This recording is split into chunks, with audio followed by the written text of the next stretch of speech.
Just fucking do it. Subscribe now. You don't have to be German, but the Germans, because of their the left frontal brain lobe was damaged about 45,000 years ago from swinging in the trees. If it's not ein, zwei, drei, vier. I mean, it's more difficult for them to do it. So, you probably, I'm sure you guys know Roman history, but about in 35 BC, when the first Caesar sent people to Germany to quell the Huns, that they lost 11, depending on what story you hear, between 7 and 11 legions, and they stacked the bones. They killed everybody. They stacked the bones. In theory, they may have eaten everybody too, but they stacked the bones in pyramids because Antony and Cleopatra were fucking their brains out, and they weren't taking care of business, the empire, and they stacked them in pyramids, the bones. And so when 35 or 45 years later, when the Romans came back again, these bleached bones were sitting in pyramids, and they said the historians, they swing down from the trees like animals. These are the Germans. And they fucked up 3 or 4 more legions. So then the Romans decided, instead of going through Europe this way, they went south. And then they came to the UK. And if the weather had been better, we'd be speaking Italian right now. And they got, after 80, 100, 120 years, they got tired of the weather. And then they couldn't deal with the Scots. So they built Hadrian's Wall down here about 70, 80 miles south of us. The wall, not to keep to keep the Scots out of England. And they were called Picts then. And they used to run naked, and they supposedly cannibalism. But all that Scottish toughness is gone, way gone. I mean, and the last thing that they talk about here is, of course, William Wallace, who was a rapist, murderer, killer. He was also 3'8", and his sword was 6'6". And as I told you in the beginning, Squire Guthrie, and Squire is just below a knight. Squire Guthrie in 1296 or 98 or something went to Calais to bring Willie Wallace back from France to fight the English. So, I mean, the Guthries are deeply steeped in the heritage that is no longer. That Willie Wallace shit. In 1997, when it came up, the referendum to vote for independence, and the movie coincidentally came out, Braveheart, you had guys running around, I mean, with the shit, the paint, drunk on their ass. Well, they're still drunk on their ass, but they voted against independence. And so, when you talk to, not aristocracy of Scotland, because they know better, but the bums from the pubs, this Willie Wallace shit of being tough and brave is about 500 years too late. But anyway, you saw, I was thinking of my athletic prowess this morning when I was shaving. I shave in the shower. I do everything. When I used to have a plane, I used to have a barber. And so I was shaving in the shower, and I was thinking about my athletic prowess, or the lack thereof. And I remember in JV, I couldn't get on the baseball team. JV, I was on the JV team. And we were winning 2-1. It was the 9th inning. And whereas if you're athletic, you want the play to come to you. You want to make it happen. In center field, said, God, please, this fucking asshole, don't hit it in center field. Don't hit it in center field. And just like God made green apples, he hit it in center field. And I dropped the ball, and we lost 3-2. And I'm not making up stories. The sun got mine. No, that is all bullshit. I stepped the wrong way, and it hit the thumb of my glove and fell on the ground. And then I was remembering my football career. I was always a pretty big kid.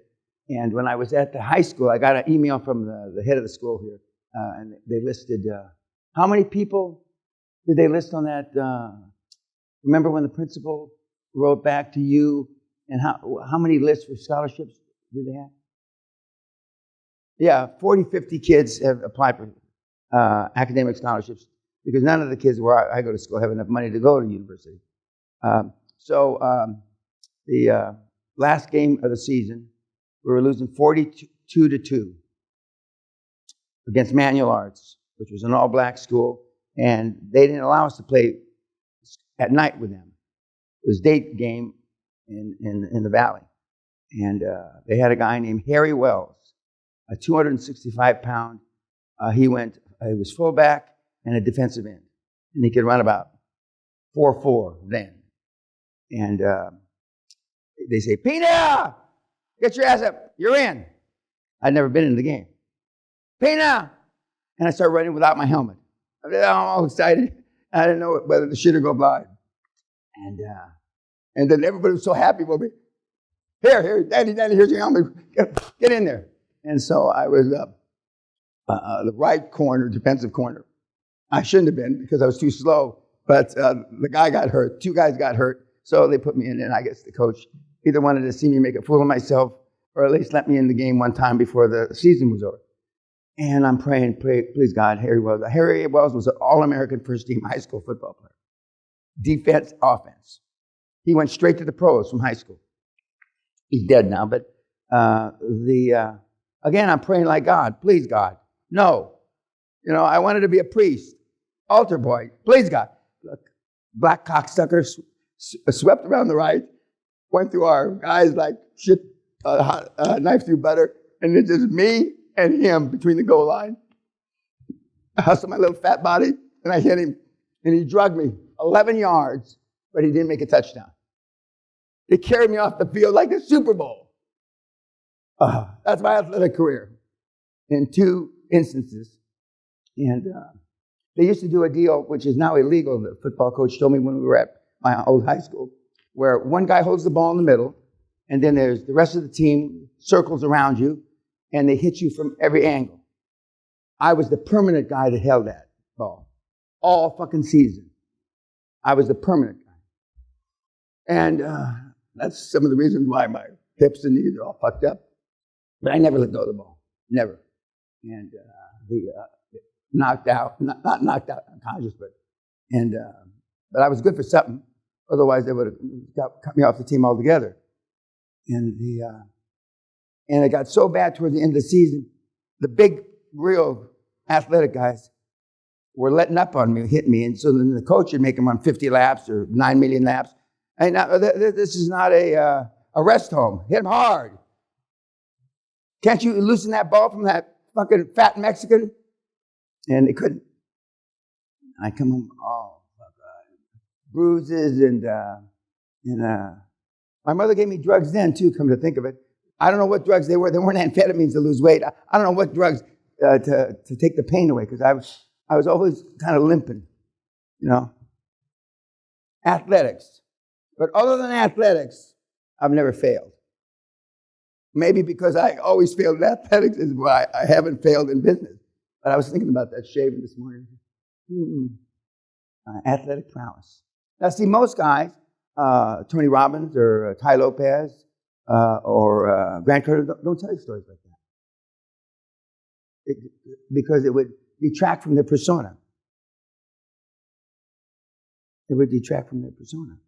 And I know some of you are engaged in martial arts, but a black belt doesn't mean dick. I've knocked out, when I was thinking about it with you, jiu-jitsu, I could snap that little fucker's neck like a fucking pencil. I don't give a fuck how good he is. I knew the guy that used to beat up Bruce Lee. I told you earlier in the seminar, cowboy from Oklahoma. Used to ride bulls. He used to mop up the floor. But you need a diversion because if you're going to go at this, when you go at this full speed, your immune system will give the yellow tie the benefit of the doubt that his immune system won't break down because he's engaged in this kind of stuff. But most of you are just going to fall to shit. You're going to email Kim and I can't get out of bed and I can't take a shit and I'm too weak to take a shower. And when you do go all out, because your system's just not built for it. It's just not. You saw Marcus last night. And I paraphrased some of the things that Marcus said before you saw him. And the reason why we changed the scheduling around, partially because the group that we have is asking different kind of questions. And Raymond took longer than we thought. Not you thought, than I thought. Man plans, God laughs. And so you saw him last night instead of the movie on Andrew Carnegie. Comments, questions about Marcus. Marcus is now 37 or 8. 37 or 8. And he was a world-class skier, blah, blah, blah. And he's one of the 2 six-packs up there. Not from doing exercises, but from being on the treadmill. And he was never fat, but being on the treadmill, 7, 8 hours a day. I'd like to see some of you on the treadmill 3 hours, 2 hours. 1 hour, I mean, even a blind hog would be on 1 hour. Comments, kids? Yes, ma'am. With him, you can very clearly still see the impact his parents had on him, especially coming from a farm. Like, I grew up on a farm, too. He's from where Schwarzenegger's from, by the way. The same little county. Keeping your money close to you is very important, because that's the only thing well, the Dutch, they had. I mean, nothing is more close to a Dutchman than money. I mean, forget family, money, but go ahead. Well, it's the only thing they've had usually for generations, so they're really, really afraid of losing that. So that's what reflects in like not wanting to give shares, preferably to members of his company. It's interesting to see that pattern. And Sally and I we met his parents. I mean, his father didn't believe in milking machines. And he has forms like Popeye, and he stopped counting at 500,000 cows he had milked by hand. He stopped counting at 500,000. And we were having dinner at their house, and he had a short sleeve shirt on, and his wife was embarrassed and told him to go put a long sleeve shirt on. Because when you sit, it looks like you're sitting with the Hulk from here down. I mean, I didn't think it looked grotesque. I didn't know you could fucking get fingers and muscle formation in your hands and forearms that big. Yeah. And so she made him go put on a long sleeve shirt. So we met them.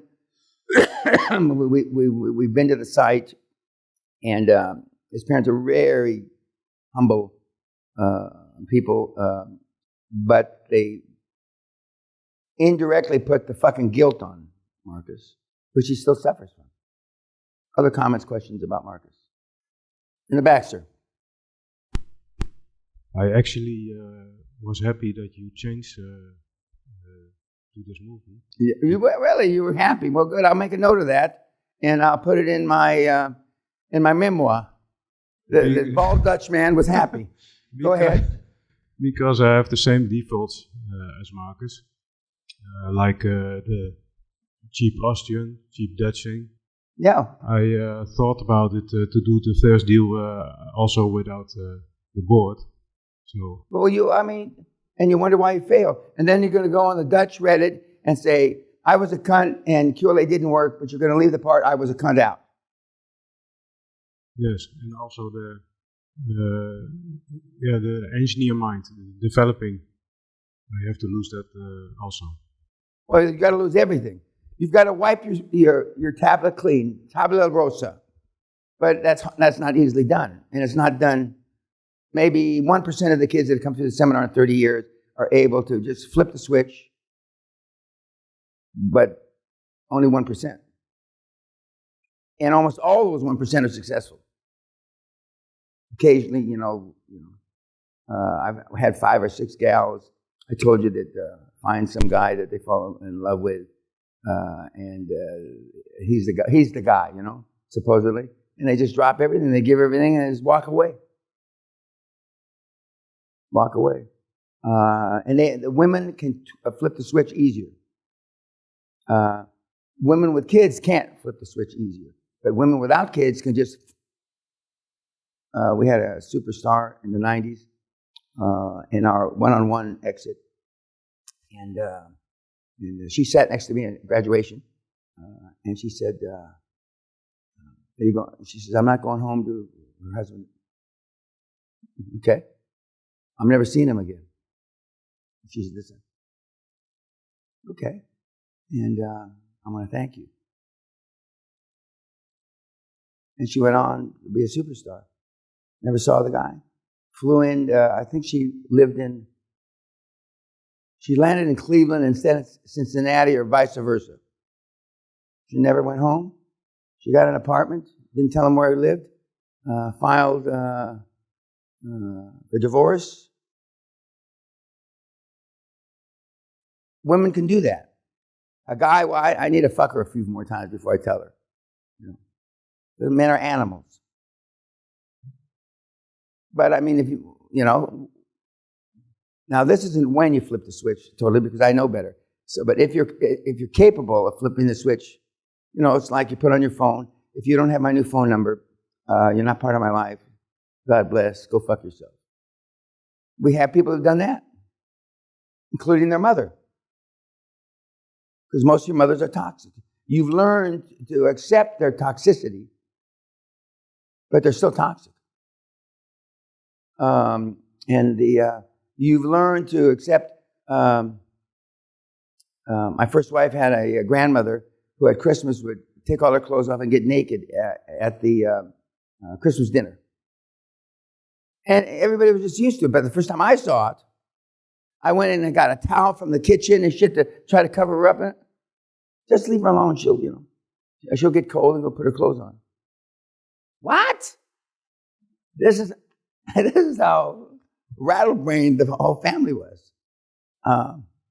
And there's nothing like a 86-year-old pair of sagging tits.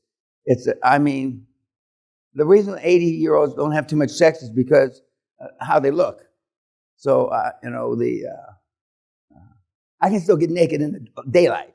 Maybe when I'm 105 or something, I won't be able to, but I can still get naked in the daylight. And flipping the switch. The closer you come to flipping the switch, just as some people have gone back and just closed their business, okay, the better off you are. And as you heard Jason Nagy yesterday, 2 roll-ups, it's impossible. He says it's not possible to do 2 roll-ups well. What else about Marcus? Yes, sir. He was slow at getting the first step down, aka growing some balls, but he persisted and used the QLA model and was super successful. Yep. Nobody's crying for him because he's, believe me, nobody's crying because he's quite wealthy. But he should have been a multi-billionaire. He was for property, real estate, development, etc., lumber, where he was, it wasn't any better any other place. And he, made a few $100 million, euros, excuse me. But he should have, and the people that he, like you were with Roberto, the people he came up with, 7 or 8 billionaires. And he thought these guys were melon heads. And, and it's talk cheap. Talk cheap. Anybody can say these words. And as I've said, I've been flapping my mouth ever since I'm 7, 8 years old. And I'm not sure why. This is before, I know I used to love to watch Superman, because Superman, the old Superman series that was on television in the 50s. And how he could see through clothes, and he could see, and then sometimes because it was the 50s, he didn't want to look at women and see through their clothes, because that was not right, because you shouldn't look at a woman's private parts and shit like that. And I'm thinking, fuck, I look at her private parts. That was the beginning of the end of my priesthood days. And when I already told you, I was normally the first kiss the girls had in grammar school. So I'm not very priestly, And when I go to confession, bless me, Father, if I have sinned, it has been so many days or hours since my last confession. And I tell him this, and then he'd say, Danny, this is Danny Peña, right? I go, yes, Father. Wait for me. I want to talk to you after the confessionals. And now they call them reconciliations. And he'd say, Danny, you have some evil thoughts. I said, that's what my mother says. What does your father say? He just smiles. And he just smiles, you know. He didn't, you know, nothing wrong with being gay, but in the 50s, if you were a gay kid in grammar school, my dad, I don't know, I think he would have killed me. I'm not positive, but, you know, back then, nobody was coming out of the fucking closet back then, believe me. And so I used to, but I overcame, it wasn't a stigma, it was a stigma, but I outgrew the stigma. Those are bad thoughts. You're going to have to say an extra, 10 Hail Marys. When I went to confession when I was a teenager, you get, 10 Our Fathers, 20 Hail Marys, 20 acts of contritions. I used to get 300, 500. And one of my best buddies, God rest his soul, Father John Fogarty, was a big Irish priest that taught in school. He was about 6'7", 6'8", weighed about 300 pounds, and he used to beat kids to death. I mean, he had the big brown robes, and he used to he used to choke him with it. And of course, he was master of ceremony at my 50th birthday here. And he said, I don't recall any of that, Danny.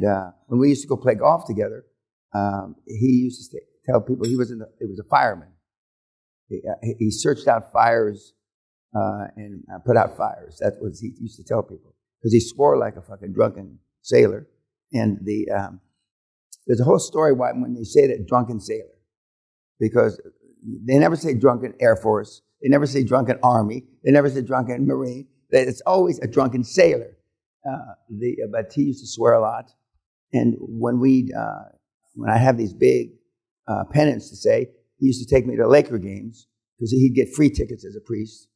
And so on the way there, we'd be saying, and he'd say the penance with me, and on the way back. And he used, even though I wasn't 21, we'd stop off and have a couple of beers. And I'd be saying, 50 rosaries. And then I'd finish up as he dropped me off home. Because he knew that I was no way to say all those fucking prayers. And do you get absolution? I used to ask, do you get absolution? Are you forgiven if you don't do the penance? Yeah. That's all I had to hear. They don't tell you that when you're going to Catholic school, that the penance is just like a cherry on the cake. But when you're telling the priest and you accept, the wafer, you're forgiven whether you say the penance or not. And so once I heard that, I said, fuck this, I'm not saying any of the prayers. So he used to make me. What else about Marcus?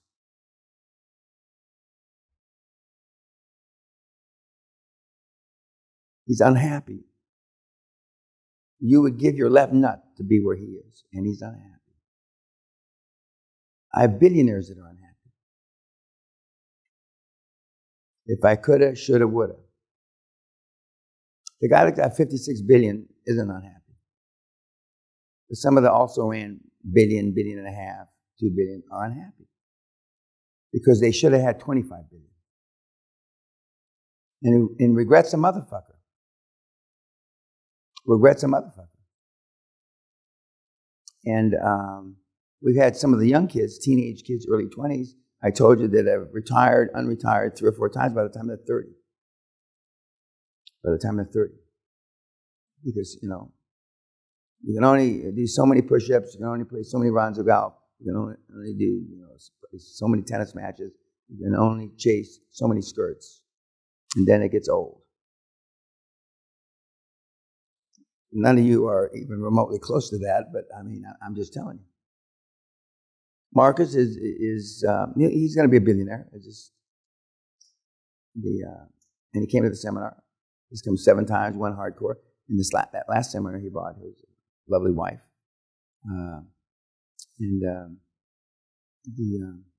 You have no idea, and he keeps track.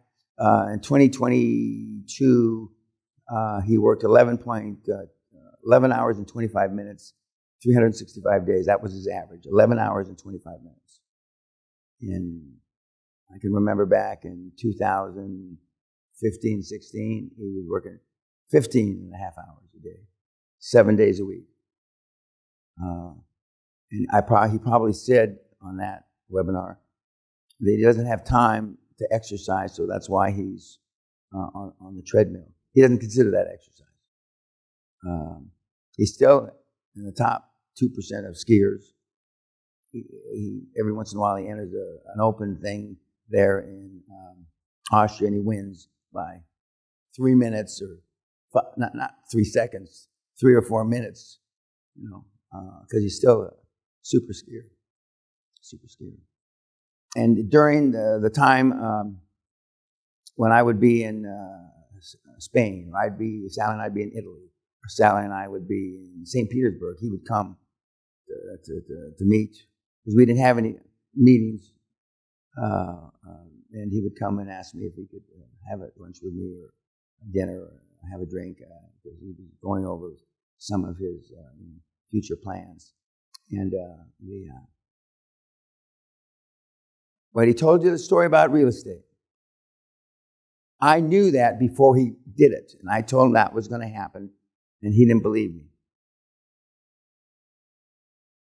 Those of you in real estate, unless you're extremely fortunate, work like a fucking dog, enter and exit at the exact right time, you're fucked. You're fucked. You don't have a chance. And I told him for 6 or 7 years, the time of no money, interest, or giving money away from the bank is going to end. And you should be refinancing, and never do a variable rate. Never. Variable rates are not your friend. And here we are. He's got huge pieces of land where he's land banking. And he's fighting with the councils to have the permission to build, and then a new mayor comes in. He doesn't want to. And he's got all those problems. He didn't have to have all those problems. Okay, no questions about Marcus.